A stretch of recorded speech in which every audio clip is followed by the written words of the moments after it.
നഗരത്തിൽ നടന്നുവരുന്ന marine world പ്രദർശനം തടസ്സപ്പെടുത്താൻ ബി.ജെ.പി. സംസ്ഥാന കമ്മിറ്റി അംഗം ശ്രമിച്ചു എന്നുള്ള ഒരു പരാതി ഉയരുകയാണ്. 25 ലക്ഷം രൂപ പിരിവ് നൽകിയില്ലെങ്കിൽ പ്രദർശനം നടത്താൻ അനുവദിക്കില്ല എന്നായിരുന്നു ഭീഷണി. ആദ്യം കേസെടുക്കാതിരുന്ന പോലീസ് പിന്നീട് കോടതി നിർദ്ദേശപ്രകാരം ഇയാൾക്കെതിരെ കേസെടുത്തു. കാലിക്കറ്റ് ട്രേഡ് സെന്ററിൽ നടന്നുവരുന്ന പ്രദർശനത്തിന് തുടക്കം മുതൽ ബി.ജെ.പി. സംസ്ഥാന സമിതി അംഗമെന്ന് പരിചയപ്പെടുത്തിയ സതീഷ് പാറന്നൂർ തടസ്സങ്ങൾ സൃഷ്ടിക്കുന്നതായാണ് കൊച്ചി ആസ്ഥാനമായ DQF കമ്പനിയുടെ പരാതി. വ്യാജ പരാതികൾ നൽകി ലൈസൻസുകൾ വൈകിപ്പിക്കാനായിരുന്നു ആദ്യ ശ്രമം.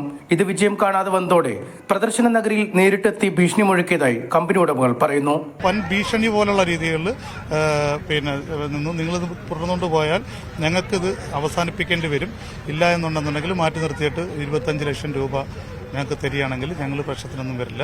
കാരണം നിങ്ങൾക്ക് ഒരു പ്രോബ്ലം ഉണ്ടാകത്തില്ല. ഞങ്ങളെ കൊണ്ട് എന്തെങ്കിലും സഹായം ചെയ്യാൻ പറ്റുമെങ്കിൽ ഞങ്ങൾ ചെയ്തു തരാമെന്ന് പറയുകയും ഞങ്ങൾ അതിന് വഴങ്ങാതിരിക്കുകയും ചെയ്തു. ഞങ്ങൾ പറഞ്ഞു ഒരു കാരണവശാലും കൈക്കൂലി തന്നിട്ട് ഞങ്ങൾക്ക് പ്രോഗ്രാം ചെയ്യേണ്ട, കൈക്കൂലി തന്നുകൊണ്ട് പ്രോഗ്രാം ചെയ്യേണ്ട, ഒരു കാരണവശാലും ഞങ്ങളത് തരില്ല എന്നവരടുത്ത് പറയുകയും എന്നാൽ പിന്നെ നിങ്ങൾ പ്രോഗ്രാം നടത്തി ഞങ്ങൾക്കൊന്ന് കാണിച്ചു തരാമെന്ന് പറഞ്ഞ് ഞങ്ങളുടെ ഈ ലൈസൻസിൻ്റെ എല്ലാ വാതിലുകളിലും ഇവർ പോയി അനാവശ്യമായിട്ടുള്ള ഓരോ പ്രശ്നങ്ങൾ പറയുകയും ഉദ്യോഗസ്ഥന്മാരെ തെറ്റിദ്ധരിപ്പിക്കുകയൊക്കെ ചെയ്തു.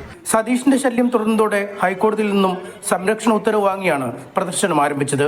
പോലീസിൽ പരാതി നൽകിയെങ്കിലും കേസെടുത്തില്ല. തുടർന്ന് കോടതിയെ സമീപിച്ചതോടെ ജാമ്യമില്ലാ വകുപ്പുകൾ ചുമത്തി ഇയാൾക്കെതിരെ കേസെടുക്കാൻ കോടതി ഉത്തരവിട്ടു. ഇയാളുടെ ഇടപെടലിൽ ട്രേഡ് സെന്ററിൽ പരിപാടികളിൽ നഷ്ടമെന്നുവെന്ന് ചൂണ്ടിക്കാട്ടി മറ്റു ചില സംരംഭങ്ങളും രംഗത്തെത്തിയിട്ടുണ്ട്. ബി.ജെ.പിയുടെ ഇന്നമാതിരി മണ്ഡലം സെക്രട്ടറിയാണ്. ഞങ്ങൾ ഇവിടെ പരിപാടി നടത്താൻ സമ്മതിക്കില്ല. ഇതിനു മുന്നേ പരിപാടി നടത്തിയ ആളുകളോട് നിങ്ങൾ ചോദിച്ചാൽ അറിയാം, അവർക്കൊക്കെ ഇതിട്ടെറിഞ്ഞ് ഓടേണ്ട സാഹചര്യം ഉണ്ടായിട്ടുണ്ടെന്ന് എന്നോട് പറയും. നമുക്കിവിടെ വരുന്ന കസ്റ്റമേഴ്സിനെ ഇയാൾ ഇവിടെ വെള്ളക്കെട്ടാണ്, ഇവിടെ വേസ്റ്റ് ആണ്, അതാണ് ഇതാണ് പല പല കാര്യങ്ങൾ പറഞ്ഞ് ഇയാൾ പിന്തിരിപ്പിക്കുന്ന സാഹചര്യം ഉണ്ടായിട്ടുണ്ട്. നമ്മുടെ സോഷ്യൽ മീഡിയ പ്രൊഫൈലിൽ വന്നിട്ട് അനാവശ്യങ്ങൾ എഴുതി വെക്കുന്ന സാഹചര്യം ഉണ്ടായിട്ടുണ്ട്. അതേസമയം പണം ആവശ്യപ്പെട്ട് പ്രദർശനം തടഞ്ഞെന്ന വാദം അടിസ്ഥാനരഹിതമാണെന്ന് സതീഷ് പാറന്നൂർ വ്യക്തമാക്കി. പാരിസ്ഥിതികമായി പ്രാധാന്യമുള്ള സ്ഥലമായി റവന്യൂ വകുപ്പ് സാക്ഷ്യപ്പെടുത്തിയ സ്ഥലത്ത് അനധികൃത നിർമ്മിതികൾ ചോദ്യം ചെയ്യുകയാണ് ചെയ്തത്. കോടതിയെ തെറ്റിദ്ധരിപ്പിച്ചാണ് പ്രദർശനം സംഘടിപ്പിക്കുന്ന കമ്പനി തനിക്കെതിരെ കേസെടുപ്പിച്ചതെന്നും സതീഷ് പാറന്നൂർ അറിയിച്ചു. ന്യൂസ് 18 കോഴിക്കോട്.